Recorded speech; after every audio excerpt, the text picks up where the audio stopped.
Miqdad bin Amr adalah tokoh yang sedang kita bicarakan.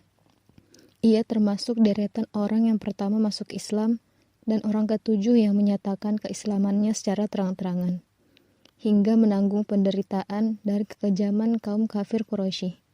Semua kekejaman itu ia hadapi secara kesatria. Kiprah Miqdad di Perang Badar akan senantiasa terukir indah dan tidak akan terlupakan. Bahkan, setiap orang yang melihatnya berharap dialah yang melakukan kiprah itu. Rekan-rekannya berkata, orang yang pertama memacu kudanya dalam perang fisabilillah adalah Miqdad bin Amr. Abdullah bin Mas'ud radhiyallahu an berkata, aku telah menyaksikan kiprah Miqdad. Seandainya aku yang melakukan kiprah itu, tentu lebih aku sukai daripada semua yang ada di muka bumi ini. Hari itu, kaum muslimin sedikit tegang, karena orang-orang kafir Quraisy datang dengan kekuatan yang dahsyat. Dengan semangat dan tekad yang bergelora, dengan kesombongan dan keangkuhan mereka. Hari itu, jumlah kaum muslimin masih sedikit, dan belum teruji dalam peperangan untuk membela Islam. Inilah peperangan pertama yang mereka terjuni.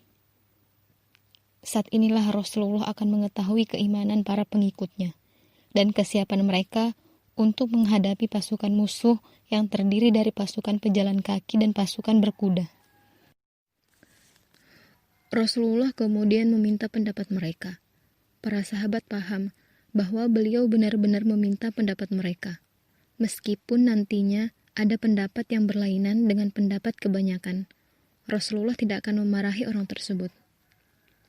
Miqdad khawatir kalau ada di antara kaum muslimin yang masih berpikir 1000 kali untuk melakukan peperangan. Karena itu, sebelum ada yang angkat bicara, Miqdad ingin mendahului mereka, agar dengan kata-katanya yang tegas, dapat mengobarkan semangat juang dan bisa menjadi pendapat umum. Tetapi, sebelum ia menggerakkan kedua bibirnya, Abu Bakar Asy-Siddiq sudah mulai bicara. Apa yang dikemukakan Abu Bakar sangat baik. Miqdad pun tenang.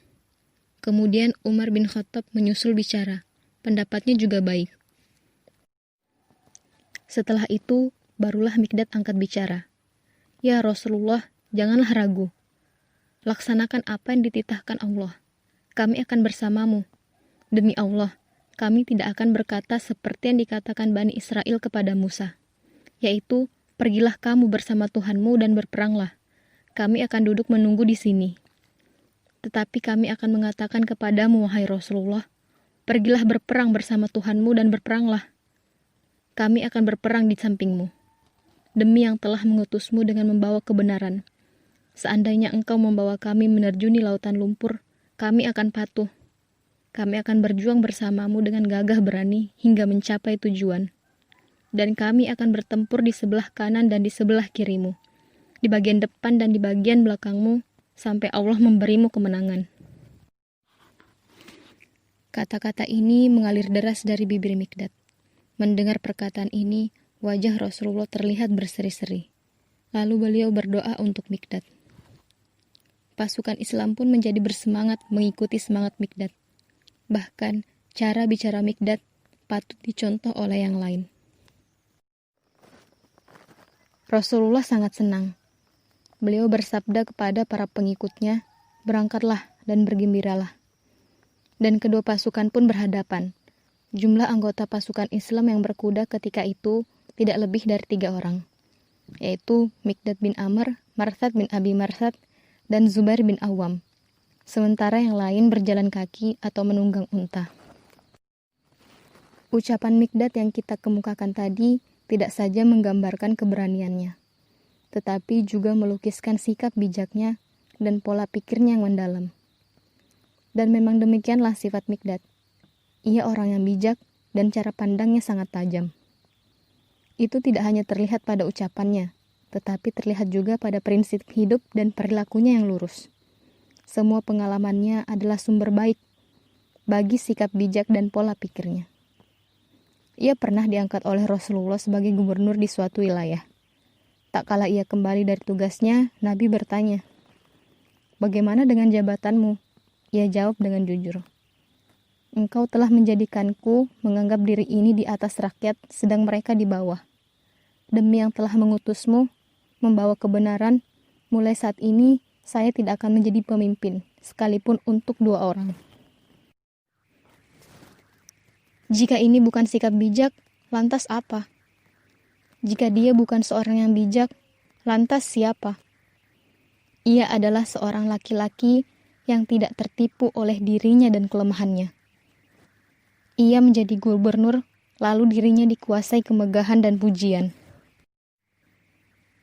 Kelemahan ini disadarinya hingga ia bersumpah akan menghindarinya dan menolak untuk menjadi gubernur lagi setelah pengalaman pahit itu.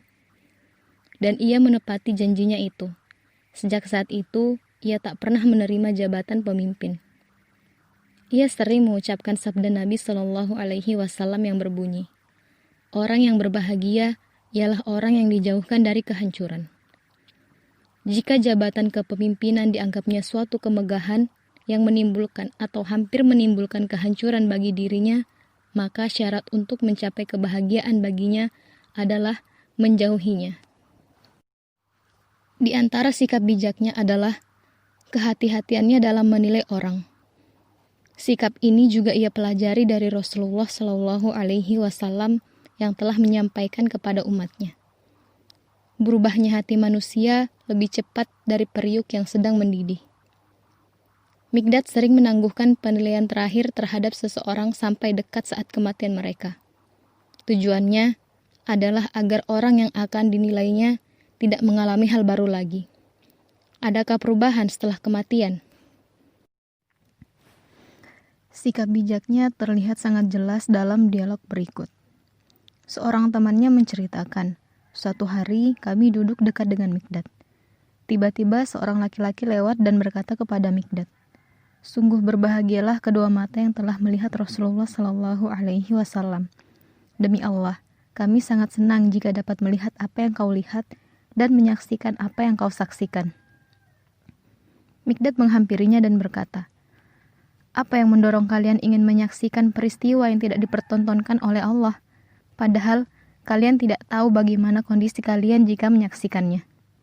Demi Allah, ada orang-orang yang hidup di masa Rasulullah Shallallahu Alaihi Wasallam, tapi mereka dijerumuskan oleh Allah ke neraka Jahanam. Sebaiknya kalian bersyukur kepada Allah yang menghindarkan kalian dari malapetaka seperti yang menimpa mereka itu, dan menjadikan kalian sebagai orang-orang yang beriman kepada Allah dan Nabi kalian." Sungguh, satu sikap bijak yang sangat luar biasa. Kecintaan Mikdad kepada Islam tidak terkira besarnya. Selain itu, ia orang yang bijak dan memahami permasalahan dengan benar. Cinta yang mendalam dan tertata menjadikan pemiliknya sebagai orang yang istimewa. Ia tidak berhenti pada rasa cinta, tapi tahu akan semua konsekuensinya. Inilah tipe Mikdad bin Amr. Cintanya kepada Rasulullah menumbuhkan rasa tanggung jawab atas keselamatan Rasulullah. Setiap didengar ada kehebohan di Madinah, maka dengan secepat kilat, Mikdad telah berada di ambang pintu rumah Rasulullah sambil menunggang kudanya dan menghunus pedang atau tombaknya. Cintanya kepada Islam menyebabkannya bertanggung jawab untuk membela ajaran Islam. Tidak saja dari tipu daya musuh-musuhnya, tetapi juga dari kekeliruan rekan-rekannya sendiri. Suatu ketika, ia berada dalam pasukan kecil yang berhasil dikepung oleh pasukan musuh. Komandan pasukan memerintahkan agar tidak seorang pun mengembalakan hewan tunggangannya. Tetapi salah seorang anggota pasukan tidak mengetahui larangan itu dan melanggarnya. Sebagai akibatnya, ia menerima hukuman yang rupanya lebih besar dari yang seharusnya. Atau bahkan, ia semestinya tidak layak menerima hukuman itu. Mikdad lewat di depan orang yang kena hukuman itu. Orang itu sedang menangis dan berteriak-berteriak. Ketika ditanya, ia mengisahkan apa yang telah terjadi. Mikdad menggandeng tangan orang itu lalu diajak pergi menghadap komandan. Terjadi dialog antara Mikdad dengan komandan, dan akhirnya terbukti bahwa komandanlah yang bersalah. Mikdad berkata kepada komandan, "Sekarang berilah kesempatan kepadanya untuk melakukan kisos."